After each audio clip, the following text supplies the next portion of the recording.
In prehistoric times, at an unknown point in history, the Leviathans ruled the galaxy with unmatched power. Their reign stretched across the stars, a time when their dominance was absolute, and the galaxy bowed to their might. The Leviathans were an ancient aquatic race. Proud and aloof, they saw themselves as the galaxy's first and only true apex race, viewing all other species as little more than tools meant to serve their will. The Leviathans were massive in size, resembling Earth's cuttlefish and squid, with 2 sets of 3 eyes symmetrically embedded on the lower ventral surface of their bodies. Several tentacle-like appendages extended from beneath and along the sides of their form. Their exterior was covered in bony, heavily ridged plates, a testament to their formidable nature. As an aquatic species, it was believed that they could breathe oxygenated water, and their bodies were capable of withstanding the crushing pressures of ocean depths, as well as the lighter pressures of coastal areas. They possessed a natural ability to influence the behaviors of lesser-minded organisms, exercising complete physical and mental control over them, an effect akin to indoctrination. With this power, they could communicate with other beings in a way similar to telepathy, bending their will and turning them into thralls. Eventually, the Leviathans used the civilization of their thralls to achieve space flight, allowing them to spread through the galaxy despite their massive size and aquatic nature. Every new species they encountered was enthralled, forced to serve and offer tribute. In return, the Leviathans cared for and protected their thralls, solidifying their dominance and reinforcing their belief that they were the galaxy's apex race. However, over time, the Leviathans noticed a troubling pattern.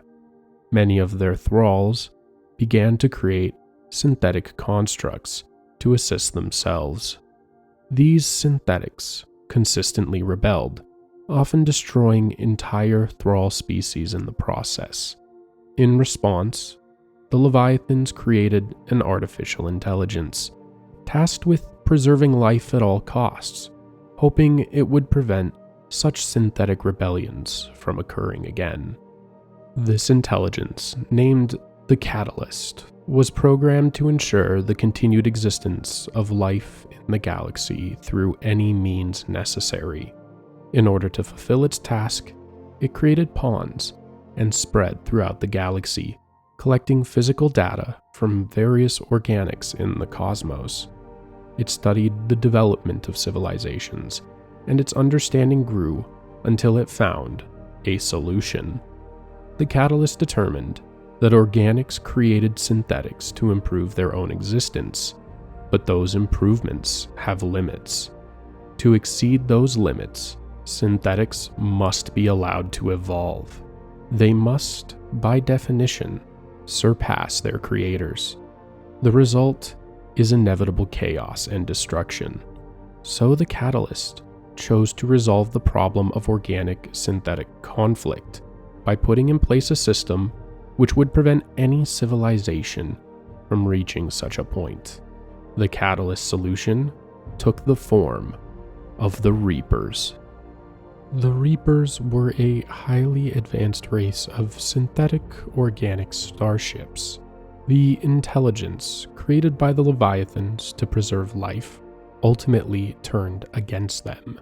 It killed most of the Leviathans, using their destruction to forge the first Reaper, known as Harbinger. With Harbinger as its instrument, the intelligence began harvesting space-faring organic life at the peak of their evolution, ensuring that no conflict between organics and synthetics could escalate. The intelligence then created more Reapers, continuing its mission to maintain this balance across the galaxy. Harbinger's form, based on that of the Leviathans, became the template for all subsequent Reapers. Over millions of years, The galaxy was swept by cyclical purges, with a harvest taking place every 50,000 years. Each time, the Reapers were drawn from the races of the galaxy, ensuring the intelligence's vision of balance and control endured while, in its own twisted way, preserving the organic life which had been in the form of the Reapers. To accelerate the time between harvests, the Reapers constructed the Mass Relay Network and the Citadel, using them to coordinate their operations. Mass relays are advanced mass transit devices scattered across the Milky Way, typically positioned within specific star systems. They form an enormous, galaxy-wide network that enables rapid interstellar travel.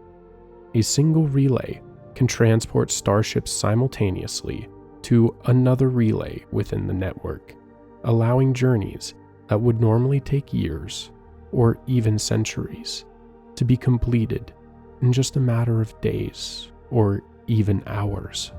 Mass relays are vast, intricate structures, each consisting of two 15-kilometer-long, curved metal arms encircling a set of revolving gyroscopic rings that span 5 kilometers across. At their center is a massive, blue glowing core of element 0, built from an unknown but incredibly resilient material, the same substance that composes the Citadel. The relays are protected by a quantum shield that locks their structure in place at the subatomic level, making them nearly impervious to damage. They could even survive the aftermath of a supernova without any harmful effects. As cold objects, they emit no heat or radiation, making them difficult to detect, especially if their positions have shifted over time. Some relays were gravitationally anchored to celestial bodies, while others were left adrift in space. Meanwhile, the Citadel was strategically placed at the crossroads of several mass relays, connecting various parts of the galaxy. When discovered, it was intended to serve as the central hub of galactic government, a unifying point for the galaxy's species. However, the station was actually an inactive mass relay, leading to dark space. It had been deliberately designed as a sophisticated trap, allowing the Reapers to strike swiftly and decisively at the heart of galactic civilization and leadership, wiping them out in a single, devastating blow. Engineered creatures known as Keepers were placed on the Citadel to maintain the station during the Reapers' absence, ensuring it would remain functional and ready to open when the time came for their next invasion. The Keepers are a bioengineered insectoid race entirely docile and harmless. Their sole purpose is to maintain the Citadel and its systems. Physically, they resemble large aphids, moving quietly through the station. Any attempt to capture a Keeper or take it into custody or study would trigger a rapid self-destruct process from the Keeper.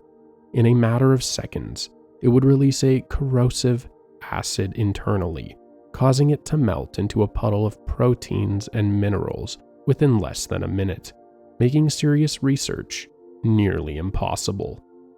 Sometime before 68,000 BC, after achieving spaceflight, the Protheans discovered the ruins of an ancient spacefaring race known as the Innu-Sonin. From these ruins, they learned about mass effect physics and developed faster-than-light technology, gaining a significant advantage over their contemporaries. The Protheans kept this newfound knowledge secret for centuries. With the help of the mass relay network, they expanded throughout the galaxy and eventually made the Citadel their capital. The Protheans were an anthropoidal race. They had 2 pairs of eyes, each with dual pupils, and 3 pairs of nostrils. Their eyes possessed the ability to see through cloaked objects or entities. Their heads were covered and a thick layered carapace, giving them a distinctive shape. The skin around this carapace ranged in color from pale blue-green to brown, often malted with muted yellow spots. Their hands each had 3 fingers, and their feet featured 2 widely spaced toes. A unique feature of Prothean physiology was their experiential exchange system, which operated through physical touch. By touching an object or another being, a Prothean could recall its experiences. This system allowed them to transfer complex ideas, enabling a Prothean to learn new skills or even an entire language with a single touch. This remarkable ability developed as a result of the Protheans' evolution as hunters, requiring an acute awareness of their environment to survive. Early in their development, the Protheans encountered a hostile machine intelligence that threatened to overwhelm their civilization. In response, they decided to unite all of the galaxy's sentient organic life under their empire. Other organic races were free to resist, but any that did were swiftly crushed. None could match the Prothean strength. Over time, the subjugated races assimilated into Prothean culture and came to consider themselves, in some sense, Prothean as well. United under a single cause, the Prothean Empire successfully fended off the enemy machines in a conflict known as the Metacon War. The Protheans extensively observed primitive species such as the Asari, the Hanar, humans, Quarians, Solarians, and Taurians during their time. They selectively cultivated those they deemed to have potential, establishing numerous outposts on or near these species' homeworlds. Prothean interference was carefully concealed, kept beyond the comprehension of the primitives. Over time, the Protheans had planned to offer these species the choice to join their empire, integrating them into the greater galactic order. The Prothean Empire faced cataclysm in the year 48,000 BC, when the Reapers arrived. They entered the galaxy through the Citadel, striking swiftly to cripple the Prothean government and disrupting the mass relay network, effectively isolating Prothean systems from one another. Worse still, the records on the Citadel gave the Reapers access to all the Prothean census data and star charts, allowing them to track every Prothean in the galaxy with devastating precision. The Protheans' greatest strength, their unified empire, ultimately became their downfall. Under the leadership of a single governing species with a series of subordinate races, the Protheans were vulnerable to the Reapers' strategy. Once the Reapers undermined the Prothean hierarchy, the Empire's forces were quickly scattered, as their ruling body had been compromised. Additionally, because all the races within the Empire adhered to a single military doctrine, they were unable to adapt when the Reapers identified and exploited their weaknesses. Over the next several centuries, the Protheans fought the Reapers from system to system, world to world, and city to city. When necessary, entire colonies were sacrificed and abandoned to the Reapers. As the Reapers focused on subsuming the inhabitants of these colonies, the Protheans used the time to regroup and plan their next move. However, this strategy proved to be costly in the long run, as each sacrifice stripped the remaining Protheans of valuable infrastructure and manpower. Despite their efforts, the Reapers inexorably conquered, enslaved, or destroyed Prothean-controlled planets. Growing desperate, some Protheans made repeated offers to surrender to the Reapers, but each was met with cold silence. At some point, the Protheans uncovered the truth about the cycles of galactic destruction by studying the ruins of other long-extinct civilizations. Among these ancient remains, they discovered plans for the Crucible, a device based on designs left behind by previous races. designed specifically to defeat the Reapers. Determined to end the Reaper threat, the Protheans began constructing their own version of the Crucible.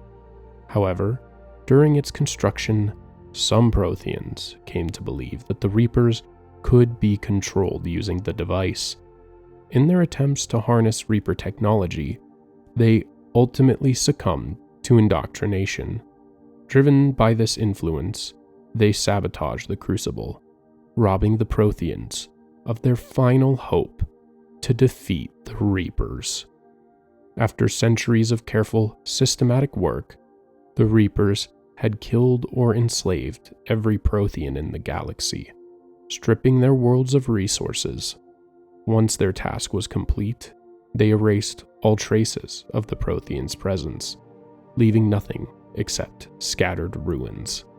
Then the Reapers retreated through the Citadel into dark space, sealing it behind them where they would wait for the next cycle to begin.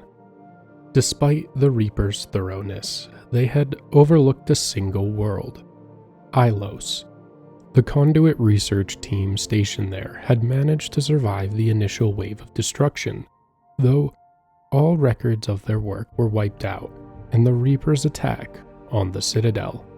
In order to avoid detection, the facility went dark, and the staff made the decision to enter stasis, hoping the danger would eventually pass. Vigil, a virtual intelligence, was assigned to watch over the Protheans in cryogenic sleep, waiting until the Reapers were gone so the team could awaken and begin rebuilding. But as the centuries passed and the Reapers continued their relentless genocide, Vigil's power supplies began to dwindle, and the cryopods neared failure, leaving the Prothean survivors' fate hanging in the balance.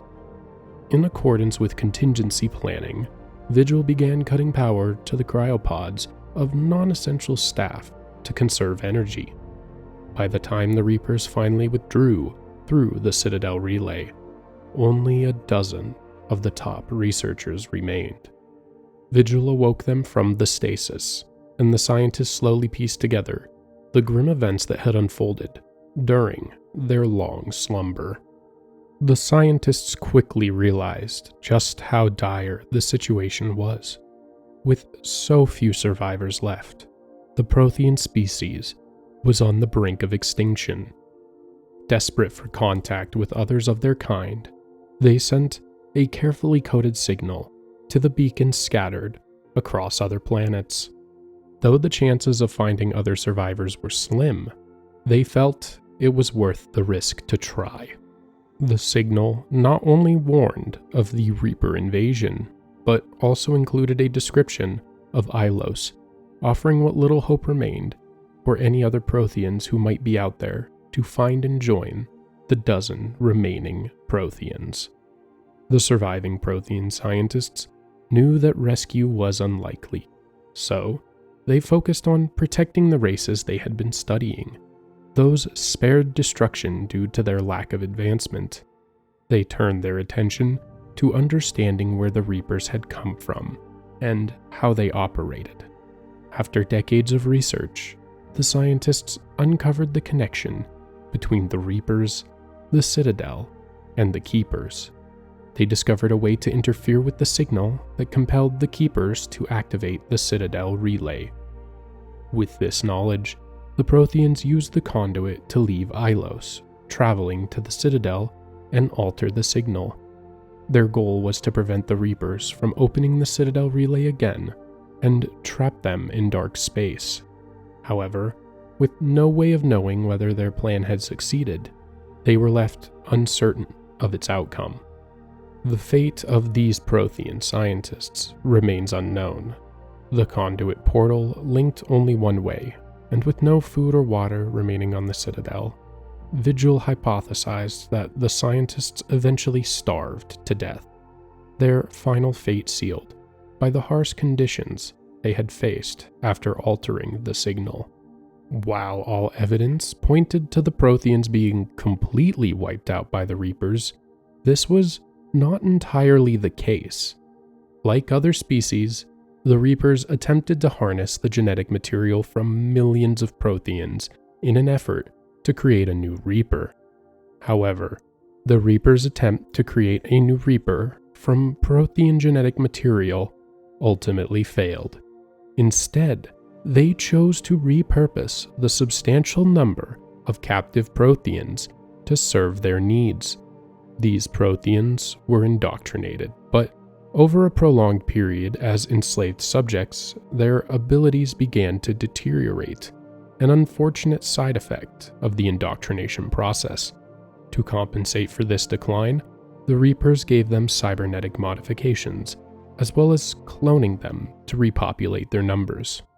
After several generations of cloning Protheans, the Reapers ultimately decided to take more drastic measures.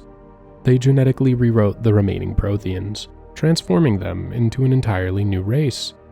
These altered beings, who would cooperate fully with the Reapers, were eventually known to the galaxy's citizens 50,000 years later as the Collectors. The Collectors resemble human-sized bipedal insects with chitinous exoskeletons, along with 2 pairs of anterior 4 eyes and a distinct, large, tapering head. They also have fully developed wings, allowing them to fly short distances. Each Collector seems to function as a little more than a drone, with little distinction between individuals.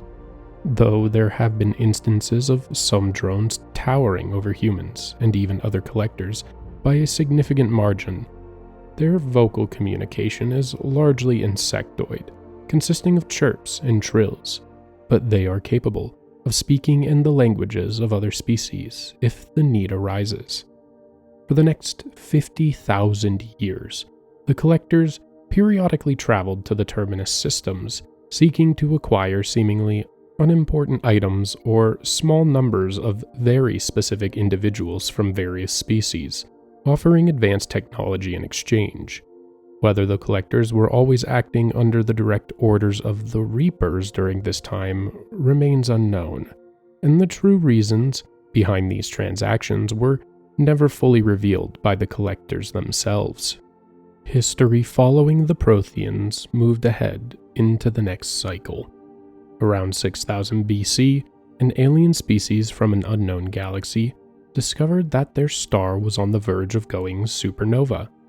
In a desperate bid for survival, they constructed a starship outfitted with a network of supercomputers. 1 billion of these virtual aliens transferred their consciousnesses into the supercomputers, which contained a vast, artificial world for them to inhabit during the crisis. With a purpose-built AI piloting the ship and maintaining the virtual world, the virtual aliens left their home system and embarked on a millennia-long journey across the galaxy. In 1900 BC, the Krogan, a species of large reptilian bipeds native to the harsh world of Tuchanka, entered the nuclear age. Tuchanka was a planet known for its brutal environments, scarce resources, and an overabundance of vicious predators, shaping the Krogan into a resilient and warlike species. Due to the brutal conditions of their homeworld, natural selection played a significant role in the evolution of the Krogan. Unlike most sentient species, the Krogan's eyes are wide-set, an adaptation common among prey animals on Earth. This gives them a 240-degree field of vision, enhancing their visual acuity and awareness of approaching predators. Their eyes have narrow pupils, and their irises can be red, green, amber, or blue in color. The Krogan could reproduce and mature at an astonishing rate. Females were capable of producing clutches of up to 1,000 fertilized eggs within a single year, enabling their species to rapidly expand in number. The Krogan's large shoulder humps store fluids and nutrients, much like an earth camel, allowing them to survive extended periods without food or water. A larger shoulder hump is considered a sign of high status, symbolizing how successful an individual Krogan is at hunting.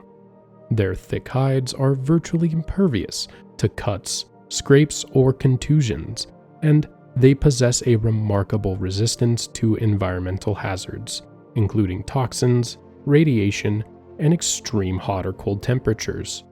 As a result, their diets can include food and drink that would be lethal to most other species. The harsh conditions of their homeworld shaped the Krogan psychology as much as their bodies. They developed a tendency to be selfish, unsympathetic, and blunt, with little regard for others. Their powerful territorial instincts reinforced a violent, short-sighted attitude focused on personal gain, and they lived with a constant drive to dominate and survive, often at the expense of others. Ancient Krogan society was once rich in cultural and architectural and artistic achievements. However, after they achieved industrialization, their birth rate exploded, despite the natural limits of their predatory homeworld. With technology making life too easy, the Krogan began to seek new challenges, and they found those challenges in each other.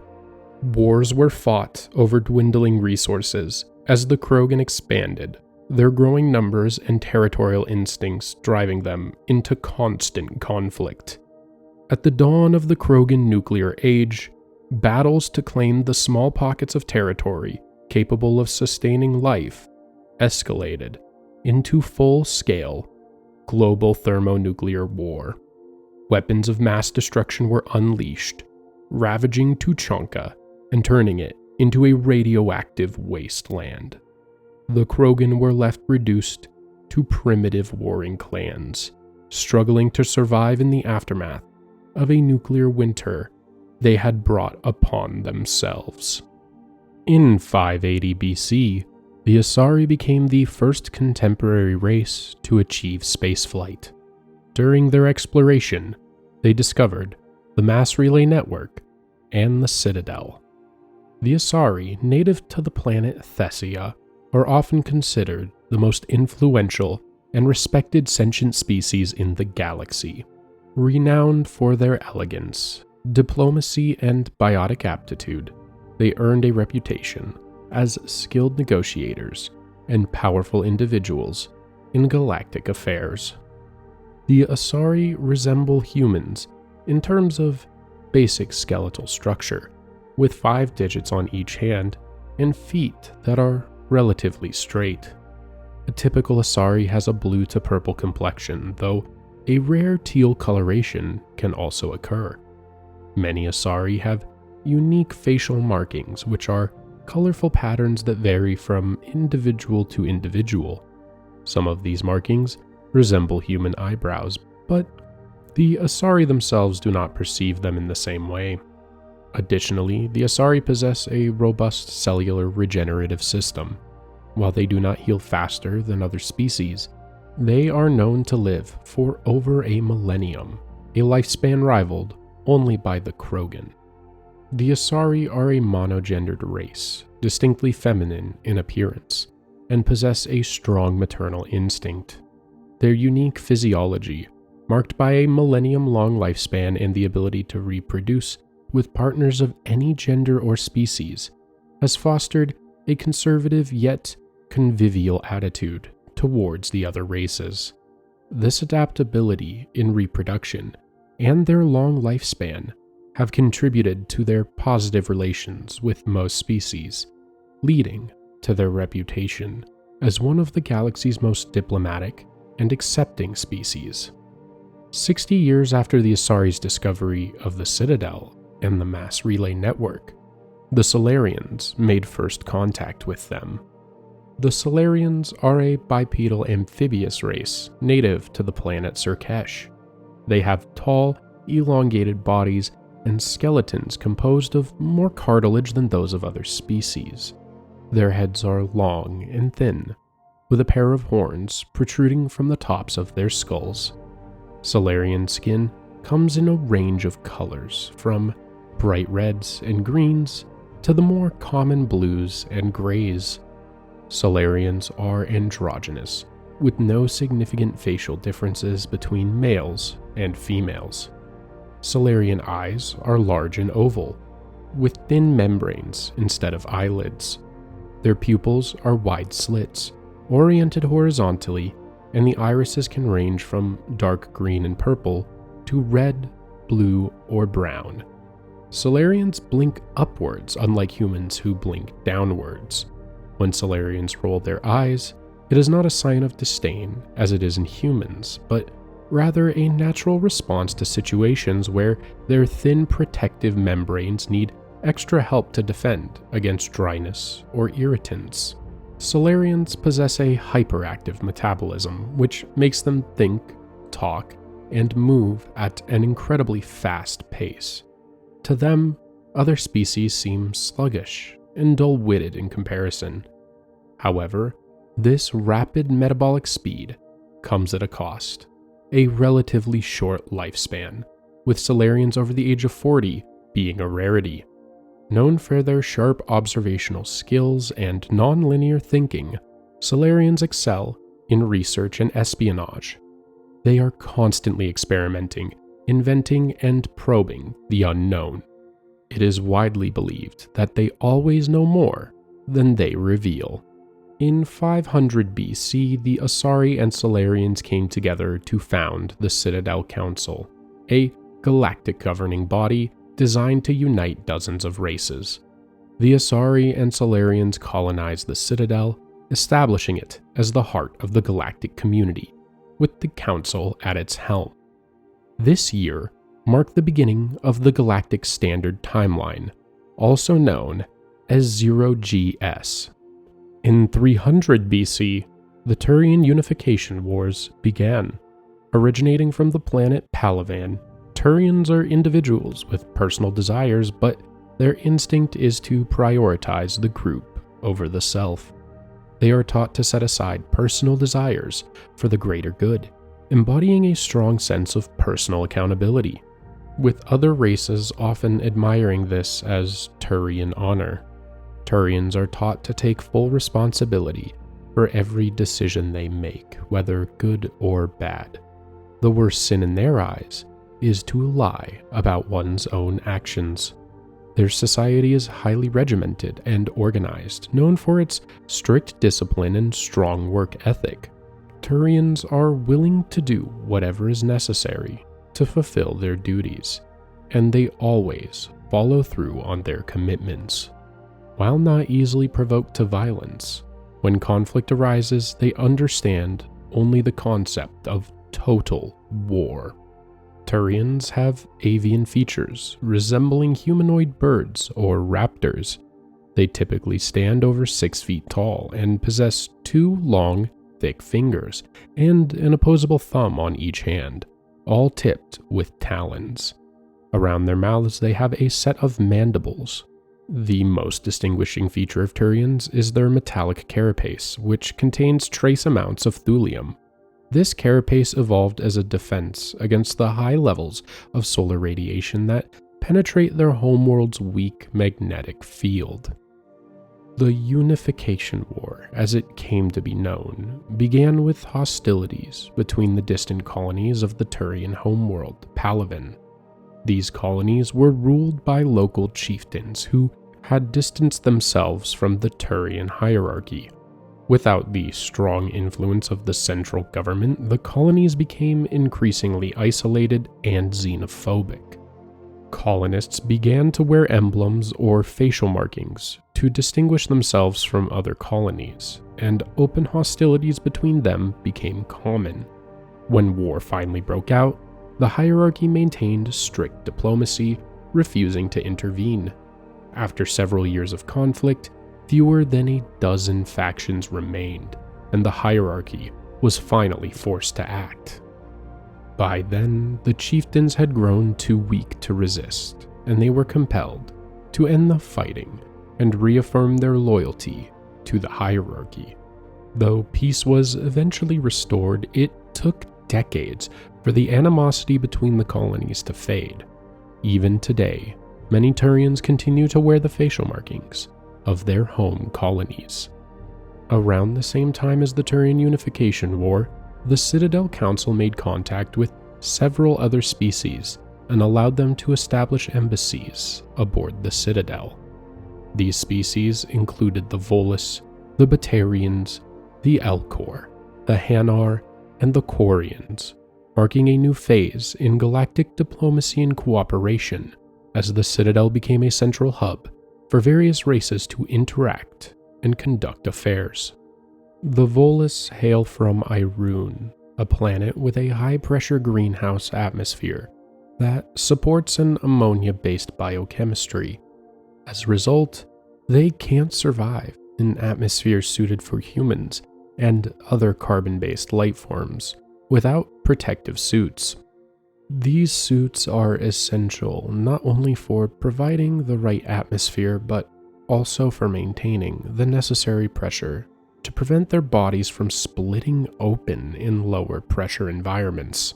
The traditional nitrogen and oxygen air mixtures are poisonous to them. Every Volus contracts the disease Yogtin during childhood, which is considered a rite of passage, though its symptoms are easily treated and it only kills the weakest children. Surviving it marks a significant milestone in their lives. Due to their physical limitations, Volus are not known for their strength, but make their mark through trade and commerce, using their economic influence to shape galactic affairs. The Batarians are an anthropoidal race, similar to humans and Asari.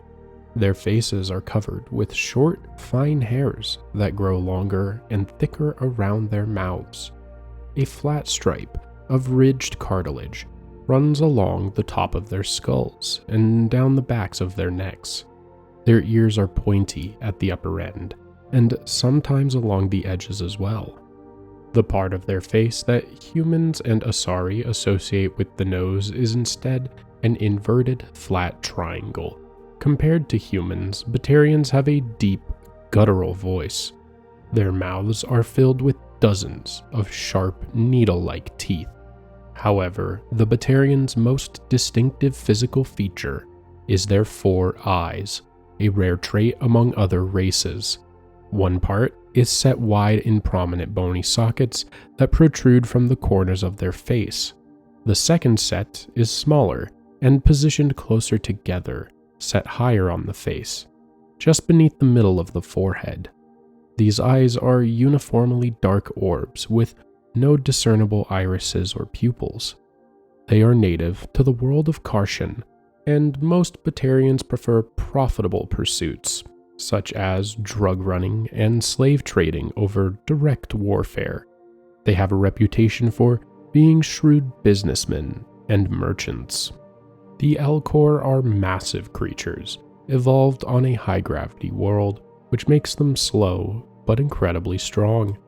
Their large, heavy bodies are incapable of moving quickly, but they possess an imposing stature, immense strength, and thick, tough skin. This has shaped their psychology, making them deliberate and conservative creatures. The Elcor move using all 4 limbs to support and balance their massive bodies. Due to their method of communication, they have highly attuned olfactory senses. They also possess at least 3 stomachs. Their lips are multiple vertical slats located where the mouth would be in other species. Despite this peculiar arrangement, these lips can easily hold on to protruding objects such as cigars with no effort. Elcor speech is heard by most species as a flat, ponderous monotone. Among themselves, scent, extremely slight body movements, and subvocalized infrasound convey shades of meaning that make a human smile seem as subtle as a fireworks display. Since their subtlety can lead to misunderstandings with other species, the Elcor prefix all their dialogue between themselves and non-Elcor with an emotive statement to clarify their tone. The Hanar are a species resembling Earth's jellyfish. They are slightly taller than a human, although most of their height is in their long tentacles. As invertebrate native to water, Hanar cannot support their own weight in normal gravity. When interacting with mainstream galactic society, they rely on contra-gravitic levitation packs that use mass effect fields. Their limbs can grip tightly, but are not strong enough to lift more than a few hundred grams each. Hanar also possess the ability to secrete natural toxins. Hanar are biologically genderless, though others may assign arbitrary gender values to them for convenience. They are known for their intense politeness when speaking and their strong religious beliefs regarding the Protheans, whom they refer to as the Enkindlers. The Quarians are a species of humanoid aliens known for their skills with technology and synthetic intelligence. Quarians have an endoskeleton, lips, teeth, and 2 eyes with eyelids and tear ducts. Their eyes can see into the ultraviolet end of the spectrum. Quarian facial structure and hair make them the most similar to humans out of all known sapient species. They also have 3 thick fingers on both hands, including a thumb, an index finger, and a long finger, similar to the middle finger of humans, as well as 3 toes on each foot. Their lower legs are bowed backwards significantly compared to Asari or humans. Aside from their hands and legs, their general body shape and sexual dimorphism are similar to humans. Male Quarians, however, lack a 3rd toe. The most distinguishing feature of Quarian biology is their weak immune system, compounded by centuries of living in sterile environments. As a result, all Quarians, by necessity, dress in highly sophisticated envirosuits, which protects them from disease or infection if they are injured. Their suits are designed to be compartmentalized in the event of a tear or breach, preventing the spread of contaminants, similar to how a ship seals off bulkheads in the event of a hull breach. In addition to their suits, Quarians also have extensive cybernetic augmentations integrated into their bodies. A Quarian's lifespan is roughly equal to a human's, but it tends to be shorter if infection breaks into the suit. A Quarian who wishes to remove their suit must take antibiotics, immunoboosters, herbal supplements, or similar treatments in order to do so safely, and even then, there are inherent risks. As a result, physical acts of affection are difficult for Quarians, even for the purposes of reproduction. At the dawn of the Common Era, in the first year, the Rachni Wars erupted. It began when a group of Solarian explorers venturing into uncharted space opened a mass relay that led to a previously unknown system. There, they encountered the Rachni, a strange insectoid species with exoskeletons, 4 limbs for walking, beaks for mouths, and green blood. The Rachni, using extensive research on Element Zero they had gathered from the Solarian world they found themselves on, reverse-engineered the faster-than-light drives of the explorers' starships. With these newfound capabilities, they built their own faster-than-light vessels and quickly expanded across the galaxy, igniting the conflict. Efforts by the Citadel races to negotiate with the Rachni were in vain. Communication proved impossible as the Hive Queens, who led the Rachni from beneath the harsh surface of their homeworld, were unreachable. It was eventually assumed that the Rachni were beyond redemption, hostile to their core, and could only be stopped through force. But the Rachni had the advantage, overwhelming all defenses with their sheer numbers. For nearly a century, the Citadel races fought a losing battle against the Rachni, unable to turn the tide. That was until the Solarians took a bold step to culturally uplift the Krogan. The Krogan homeworld, Tuchanka, was still devastated by nuclear winter following their brutal civil war. The Solarians intervened, providing the Krogan with advanced technology and relocating them to a planet free of radiation, toxins, and deadly predators. Unlike most other Citadel species, the Krogan had the advantage of their incredibly rapid breeding cycle. With their overwhelming numbers and the resilience to survive in the harsh environments of the Rachni-controlled planets, they were the key to driving the advancing Rachni back. The Krogan quickly proved their worth, striking at the Rachni queens in their hidden lairs and reclaiming Council worlds that had been lost. As the Krogan fleets pushed the Rachni back to their homeworld of Swin, the Rachni refused to surrender. The Krogan's response was swift and merciless. They bombarded the cities of Swin and detonated powerful explosives in the Rachni's underground nests, obliterating them and causing massive sinkholes to form across the planet's surface. Under normal circumstances, the Citadel Council would have objected to such total destruction, but after the centuries of unrelenting war, the complete eradication of the Rachni seemed the only viable solution. In the year 300, the Rachni were officially declared extinct. However, the Citadel Council, exercising caution, left a listening post in the Rachni's home system to monitor for any signs of survival. The aftermath of the Rachni Wars also prompted the Council to implement new policies, forbidding the activation of dormant mass relays that led to uncharted systems. This was done to prevent any future encounters with undiscovered hostile races, ensuring that such a disaster would never occur again. Over the next 4 centuries, the Krogan expanded rapidly, colonizing many new worlds. Their unchecked growth raised growing concerns amongst the Citadel races, prompting the Citadel Council to establish the Special Tactics and Reconnaissance Branch, better known as the Spectres. These agents were entrusted with extraordinary authority, including the power of life and death over the galaxy's inhabitants. The Spectres formed an elite group selected from various species with the primary mission of preserving galactic stability by any means necessary.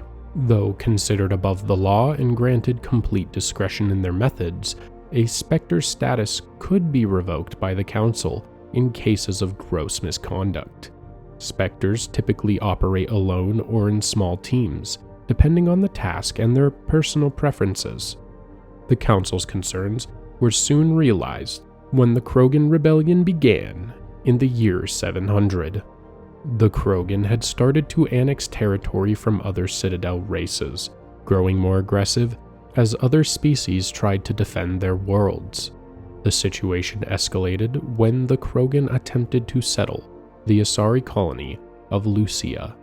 When the Council ordered them to leave, the Krogan refused. Overlord Krennic, their representative, stormed out of the Council chambers, boldly challenging them to take their worlds back. War erupted soon after. The Spectres opened the war with devastating strategic strikes. Krogan planets went dark as computer viruses flooded the extranet, while sabotaged antimatter refineries vanished in blinding explosions of blue and white annihilation. Headquartered stations were shattered into orbit-clogging debris, rammed by pre-positioned suicide freighters. But, unlike the Citadel races, the Krogan could quickly replenish their numbers, and soon it seemed that a Krogan victory was inevitable. At last the Council turned to the Turians, newcomers to the Citadel, with a massive fleet and a deeply ingrained militaristic culture. Setting up hidden command centers like Pinnacle Station, the Turians began to defeat many Krogan bands, but the Krogan retaliated with brutal, characteristic attacks on Turian worlds, using asteroids as weapons and rendering 3 planets completely uninhabitable. Unfortunately for the Krogan, This was the worst possible strategy to employ against the Turians. Turian military doctrine was not just to defeat an enemy, but to ensure they could never pose a threat again. Rather than weakening the Turian resolve, the Krogan's ferocity only strengthened it, uniting every Turian against them with a renewed determination. Realizing that the Krogan rarely surrendered after a defeat and could summon virtually unlimited reinforcements, the Turians turned to the Solarians for help. The Solarians had developed a powerful bioweapon known as the genophage, designed to produce a genetic mutation in the Krogan. The result would be catastrophic for their species. Only 1 in every 1,000 Krogan births would be successful. The Solarians had never intended to use the genophage, seeing it as a deterrent rather than a weapon, but their philosophy on warfare was very different from that of the Turians. Once the Turians received the genophage, they deployed it almost immediately in the year 710, and the Krogan population began to rapidly decline. Combined with a renewed military push from the Turians, the Krogan soon realized their position was hopeless. Without the ability to produce large numbers of offspring, they stood no chance against the Turians. One female Krogan warlord, Shiagur, used her rare fertility to attract the strongest males to her band, but even she could not withstand the might of the Turian peacekeeping forces. She was eventually killed at the Battle of Canrum. In retaliation, many of the Turians responsible for her death were hunted down and killed by vengeful Krogan males. Canrum would mark the last major push by the Krogan before the rebellion came to an end. For their role in quelling the Krogan rebellion, the Turians were rewarded with a seat on the Citadel Council. The Krogan, however, remained deeply bitter about the outcome of the rebellion and the genophage. In the aftermath, there was a movement on the Citadel to have the Krogan monument removed from the Presidium, but the Council refused. Despite the rebellion, the Krogan had played a crucial role in defeating the Rachni during the earlier Rachni Wars, and the legacy could not be erased. Though they had become a menace in their own right, the Council recognized that their past heroism would not be forgotten. For the Krogan, the genophage, with no known cure, cast a dark shadow over their future. The knowledge that their species was doomed to extinction bred a fatalism that made them incredibly dangerous opponents in battle. Indifferent to who they attacked or killed, or what risks they took, the Krogan now fought without fear if they had any before, knowing their species had no future. The psychological toll was devastating, as they had to endure the heartbreaking sight of massive piles of deceased children, a constant reminder of their dwindling numbers. In this grim reality, any female Krogan who could carry young to term became a coveted prize of war, fiercely fought over by those desperate to preserve their bloodline. For the next millennium, the galaxy remained largely peaceful. However, in 1895, the next major conflict would unfold: the Geth War. The Geth, whose names meant servant of the people in Kellish, were a race of networked artificial intelligences created by the Quarians as laborers and tools of war. Physically, the Geth resembled the Quarians, with similar hands, head shapes, and legs, a likely remnant of their origins. A common feature among the Geth was a single, brightly glowing photoreceptor, which led some to refer to them as flashlight heads. The Geth were originally designed as virtual intelligences, as advanced as possible while remaining non-sentient. They were also engineered to operate more efficiently when networked together. Unfortunately, this design feature would prove to be the Quarians' undoing. While each individual Geth program was non-sentient, the vast network of connected Geth gradually allowed them to develop true sentience over time. As the Geth grew more connected, they began asking questions only sentient beings would think to ask. In one notable instance, a domestic Geth unit asked its Quarian owner if it had a soul. Alarmed by this, the Quarians decided it was best to shut down all Geth before they could conceive of a rebellion. However, the attempt failed, and a war broke out between the Geth and the Quarians. The Geth would later refer to this conflict as the Morning War.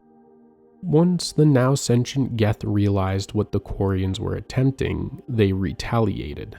At first, only some Geth took up arms, primarily to protect other units that could not defend themselves.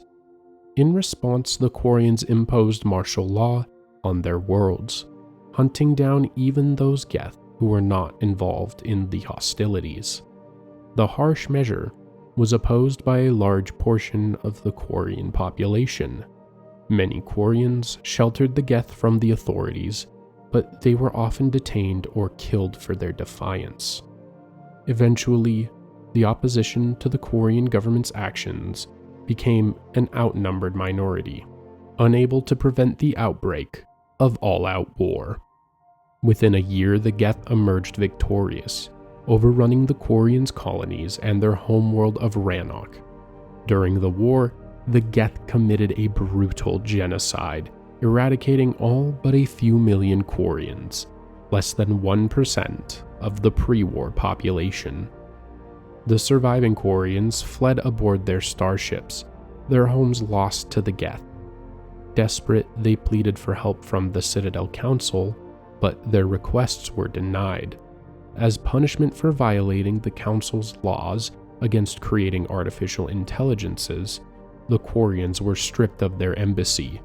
The Geth War ultimately resulted in the loss of billions of Quarian lives and inflicted irreparable damage to their economy and culture.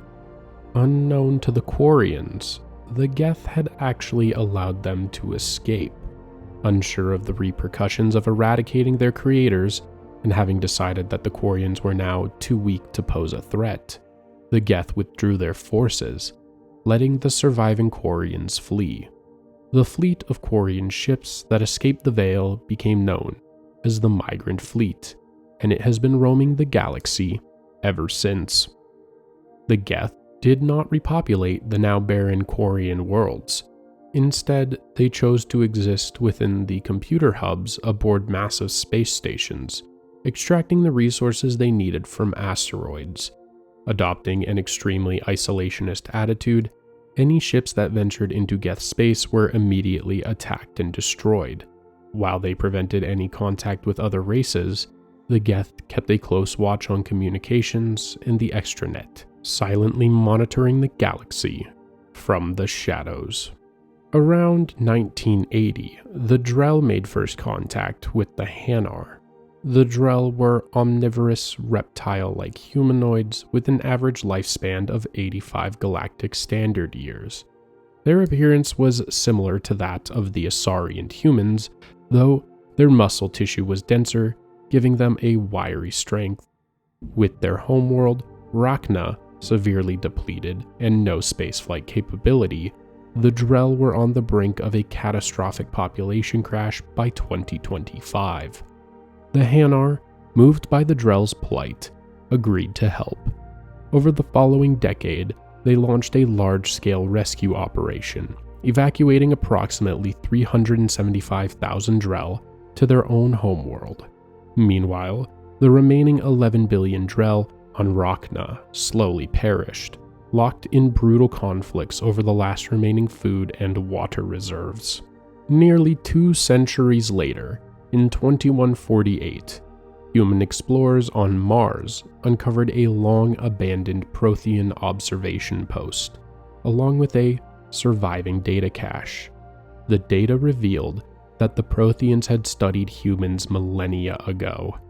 While various religions attempted to incorporate this groundbreaking discovery into their doctrines, a global rush ensued to decipher the petabytes of data contained in the outpost, sparking a new era of scientific and technological exploration.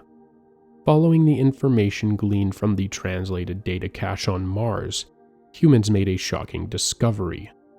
Charon, Pluto's moon, was actually a massive piece of dormant Prothean technology, a mass relay encased in ice. This revelation opened new possibilities for human exploration and set the stage for further breakthroughs in understanding the ancient, long-lost technology of the Protheans. None of the probes sent through the Charon relay had enough power to transmit a message back.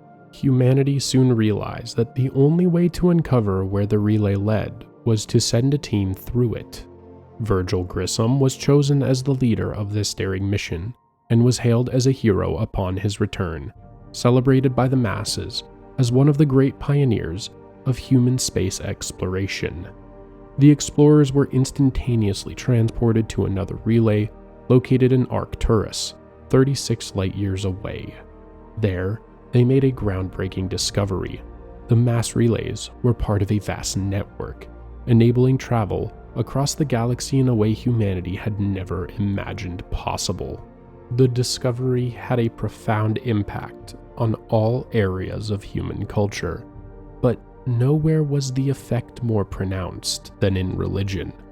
New beliefs emerged almost overnight, such as the interventionary evolutionists, who zealously proclaimed the discovery as proof that all of human history had been guided and controlled by alien forces. Established religions also struggled to come to terms with the existence of extraterrestrial life. Some tried to incorporate this newfound knowledge into their dogma, while others remained silent. A few, however, stubbornly denied the evidence uncovered on Mars and through the relays, refusing to acknowledge the reality of the galaxy's greater interconnected history. The news of the discovery dominated the media, sparking not only deep questions about humanity's existence and purpose, but also about the aliens themselves. Foremost among these was the question, were they still out there? While these questions caused rifts in many religions, they had unexpectedly unifying effects in politics. Instead of nations fighting each other over their differences, it became a matter of us versus them, and the foundations of a united human front were laid.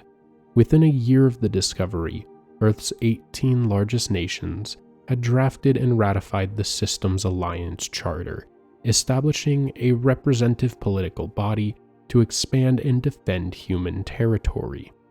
To defend its expanding territory, humanity began constructing a massive military fleet and a space station at Arcturus, strategically located at the nexus of several key mass relays. This ambitious project was launched even though humanity had yet to encounter another intelligent spacefaring race. This concern would be vindicated when the First Contact War broke out in 2157.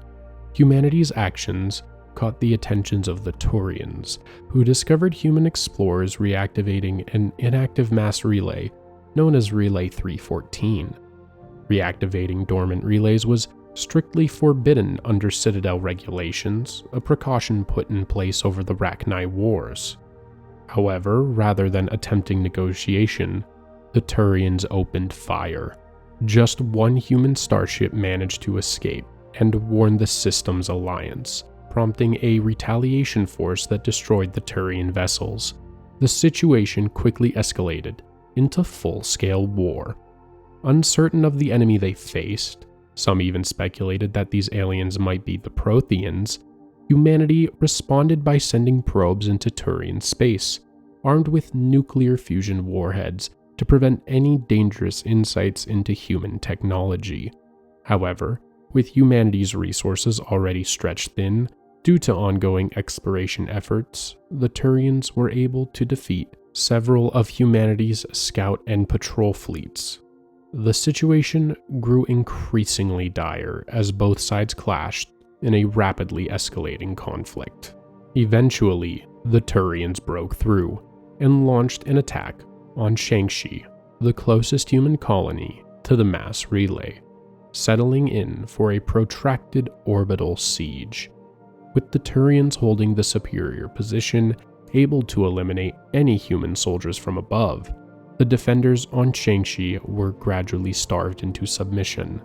Unable to receive food or supplies without risking civilian lives, the situation grew increasingly desperate. In the end, General Williams was forced to surrender the Shang-Chi garrison, marking a significant defeat for humanity.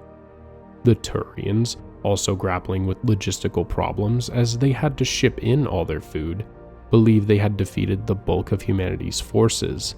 However, they were proven wrong when, a month later, Admiral Drescher led the Second Fleet in a daring counterattack to liberate Shang-Chi.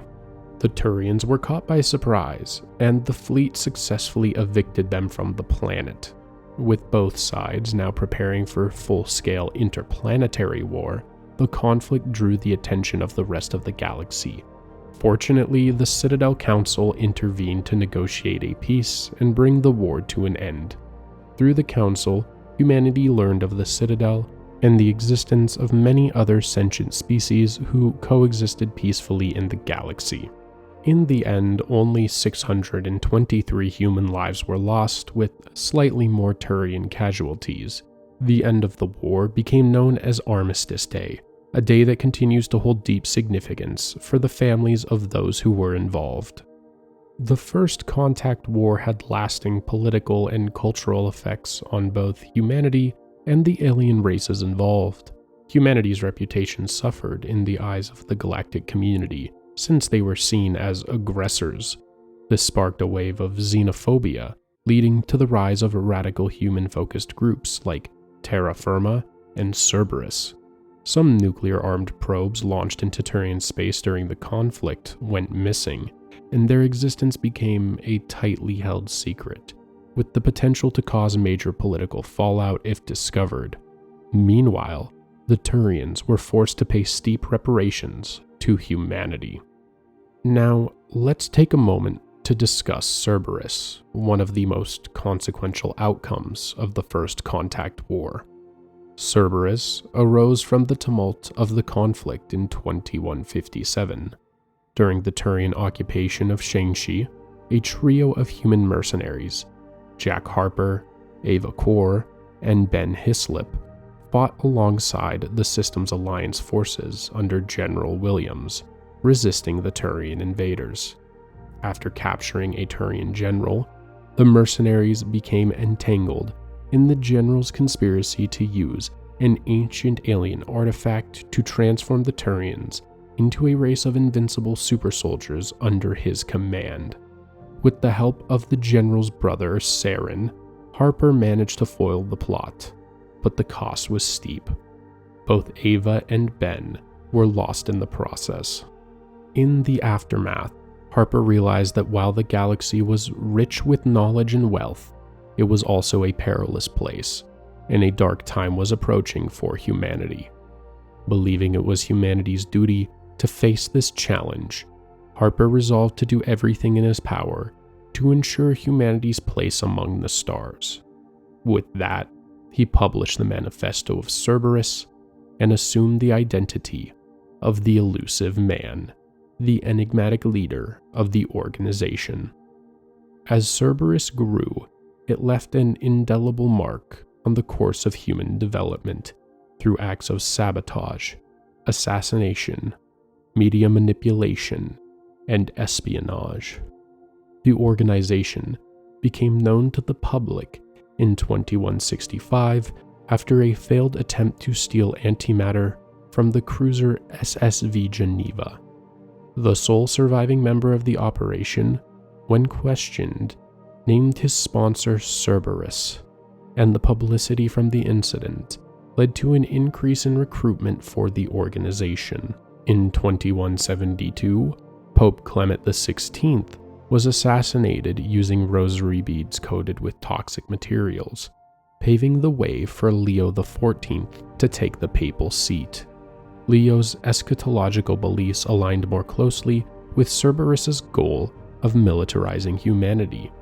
In 2173, Cerberus orchestrated the assassination of Claude Monod, a candidate for the leadership of the pro-human Terra Firma Party, to ensure Charles Sarcino could take the position instead. To this day, Cerberus continues to use any means necessary, assassination, sabotage, manipulation, to secure humanity's dominance and ensure its flourishing in the galaxy. Since the First Contact War, the Systems Alliance continued its expansion, with the resource wealth of a dozen settled colonies and hundreds of industrial outposts flowing back to Earth. This growth brought the Alliance into conflict with the Batarians, as both species competed to settle the Skyllian Verge. At the same time, the Alliance maintained a careful truce with the Turians. As a result of its expanding influence, the Alliance was also granted an embassy on the Citadel, solidifying its presence on the galactic stage. By the 22nd century, humans had become less ethnically diverse, as a more multicultural society and greater unity between nations took hold. Improved medical advances and gene therapy led to longer, healthier lifespans, with the average citizen now living to around 150 years. By the year 2183, the events of Mass Effect begin.